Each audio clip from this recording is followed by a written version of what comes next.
In the Great Thousand World, individuals are chosen by the Mirror of Judgment to participate in several trials to earn admission into one of the 5 great academies. Along the spiritual road, a fighter called Chen meets a girl called Lai. The two have had a love-hate relationship throughout the trial, and despite fighting, it is clear the two have feelings for each other. They are attacked by several assailants, and when Chen is captured, he awakens an extremely powerful burst of power, causing him to be nicknamed the Blood Calamity. He kills all the attackers but is disqualified and forced to return home in disgrace. He promises Lai to meet her again one day at the 5 academies. Months pass since Chen's disgraceful disqualification. His father, called Feng, receives reports that the 9 Nether Bird, a creature of great power, was recently spotted. He instructs his retainer to keep a close eye on it. Meanwhile, the new ruler of the Liu territory, called Kington, gives his son, called Mubai, a powerful crystal for the upcoming heaven exam, another way to enter one of the 5 academies. A fighter called Ling wins his match, but being overweight causes him to be jeered as Lard Ling by his peers. Kington taunts Feng about Chen's whereabouts, and he laments that his hard-headed son is likely off doing his own thing. Mubai's brother, called Yang, appears to watch the exam. Mubai brutally beats and embarrasses Kington, but before he can deal a foul blow, Chen appears and deflects his attack. Chen's appearance draws derisive cries, calling him an embarrassment for being disqualified. Mubai challenges him to a battle and agrees to give up his place if Chen wins. Mubai initially has the upper hand attacking from range, but the nimble Chen narrowly avoids being knocked out of the ring. Mubai decides to use a spiritual pulse attack, which is effortlessly deflected by Chen's Great Pagoda Foundation. Mubai is defeated, but refusing to be humiliated, he activates the crystal from earlier. Chen disarms him, however the crystal shows signs of exploding. Yang manages to stabilize it and gifts it to Chen as an apology for his brother's actions. The Arbiter declares Chen the winner, accepting him and try into the heaven trial alongside Kingchen and Ling. Chen hopes to see Lai again. On the other hand, Lai fights a last stand against the Fiend Blood tribe, who have overrun her territory. The leader of the Blood Slaughter group, called Tu, inflicts a deadly poison on Lai. With no hope of victory, she destroys the transmission portal to trap them all there and hopes to see Chen in the next life. Unwilling to see his granddaughter die, Tianchen reconstructs the portal and pushes her through it. She finds herself in the Northern Realm, which just happens to be the home of Chen. A vision of Tianchen appears and instructs her to seek out the 9 Nether Bird in order to cure the toxins within her. Unbeknownst to Lai, Tu manages to sneak through. Tu stumbles upon the Liu territory's main house and finds the mustard bracelet hidden in one of the sanctums. Identifying it as one of his master's artifacts, he takes it with him. He meets stiff resistance from Liu family guards, even going toe-to-toe with one of the retainers. Kington is later informed of the theft and wonders what the Blood Slaughter is doing in their realm, warning Yang to be wary of Chen's potential for growth. One of Chen's friends, called Kyan, brings him roasted pork, which reminds him of Lai. She asks him to team up with her in the upcoming exam, and he agrees on the condition of receiving the Sanla Deadly Mark scroll. She warns him that the power within the scroll is powerful enough to send other disciples to the hospital, but he insists on receiving its power to quickly power up.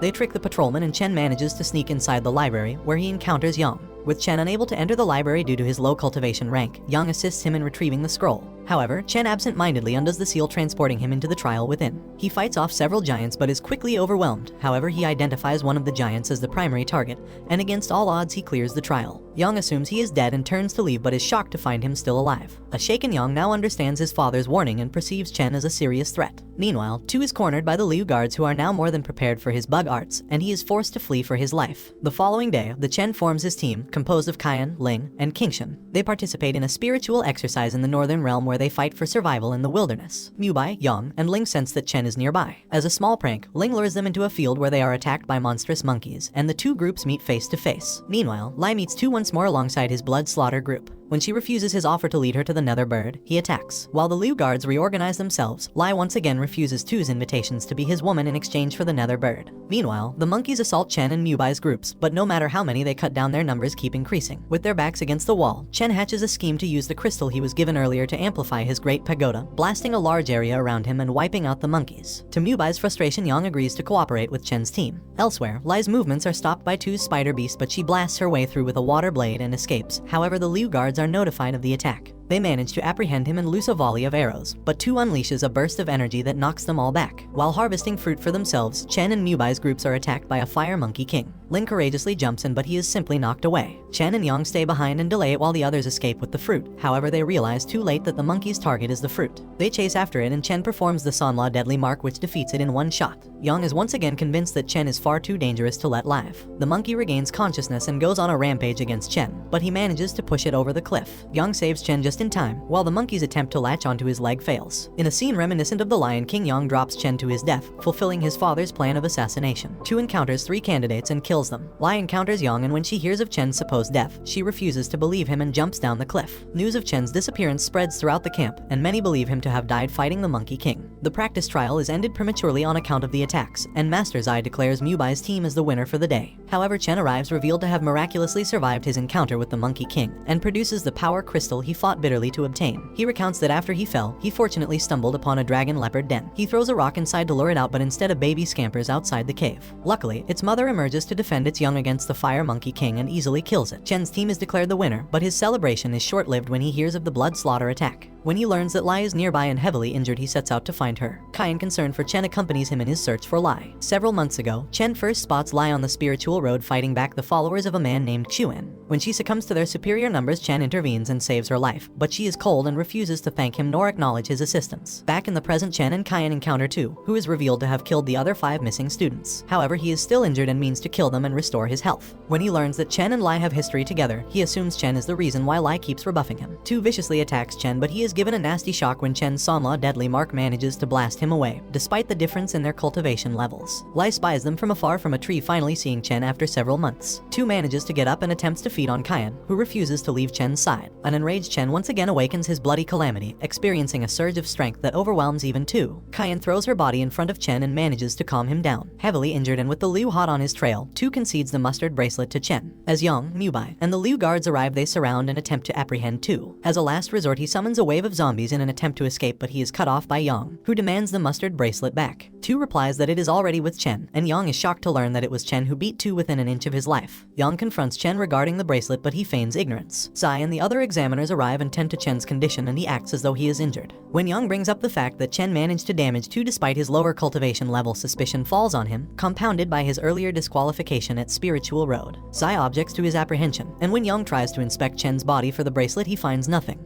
The following day, it is revealed that Chen had hidden the bracelet with Kian. Zai and the Liu family once again approach Chen and interrogate him regarding his fight with Tu, but he pretends to faint. Yang resolves to prevent him from escaping the Northern Realm. With help from his friends, Yang escapes the realm, but he encounters another assailant as it suddenly rains, and he identifies it as a spiritual rain diagram. Chen reveals his attacker, a woman named Zong, who once again disappears into the mist. Realizing he is trapped, he tries to find a way out but gets distracted by a mirror image of Lai, who hugs him from behind and reaches inside his shirt for the mustard bracelet, and he fails to realize it is an illusion. The true Lai, on the outside, attempts to break in. Chen finally realizes the deception and he turns on Zong, but to her surprise, his great pagoda art manages to penetrate her rain barrier, allowing Lai to enter as well. Zong's water sword fails to penetrate his barrier, but his power eventually gives out. The real Lai rescues him just in time, but their fateful reunion is cut short when the assassin demands he return the mustard bracelet. Lai throws him into the air as a distraction, allowing her to undo the rain barrier. However, they are now surrounded by several Liu agents.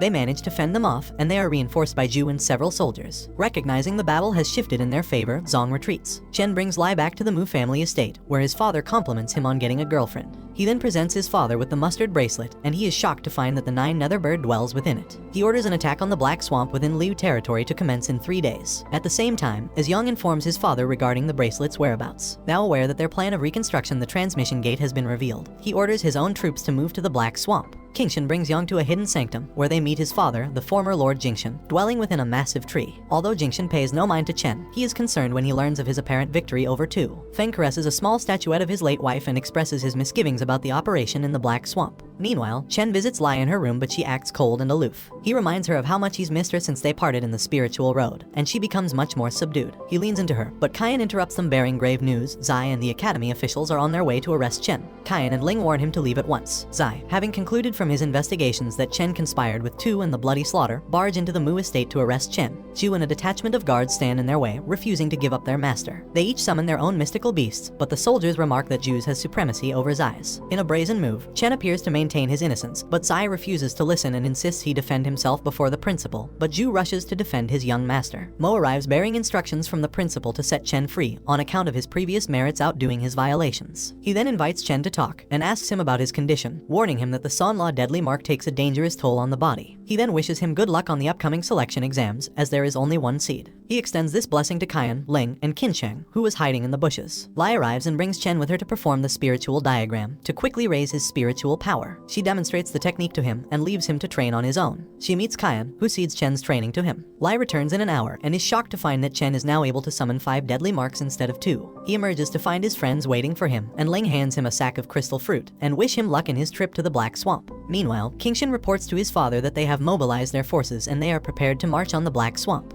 He asks why he has a fixation on Chen, but he snaps at him to know his place. He only asks that they secure the mustard bracelet, and with the power of the 9 nether bird, they will unite the entire northern realm under their power and make all the other clans submit. While the Mu forces begin to march, Lai confides with Chen about the poison in her veins and how she expects to die within 3 years unless she can get her hands on the nether bird. She then plans to ascend to a saintess and rebuild her clan. Chen pledges his support to her, but she silently laments that if she does become a saintess, she must forfeit all her emotions and feelings. Against Chen's wishes, Kaiyan, Ling, and Qinsheng follow the Mu army through the portal. Using his bug scouts, Tu is also aware of the movements in the Black Swamp. As the Mu traverse the treacherous bogs of the swamp, they come under attack by giant snakes. Feng summons his phoenix beast to burn them to cinders, but an especially powerful snake blocks their path, whom Feng identifies as the legendary 9-eyed python. His firebird manages to take it out, but a swarm of bees threaten to wipe them out. Chen tells his father to go on while he holds them at bay. He unleashes a barrage of deadly marks, but their numbers continue to grow and they are forced to escape. The bees chase them all the way into a bog, where Chen and Lai are suddenly pulled underneath the muck. And this brings the anime to an end. Don't forget to like and subscribe if you enjoyed, and turn on the notification bell so you never miss out on another video. Until next time, take care.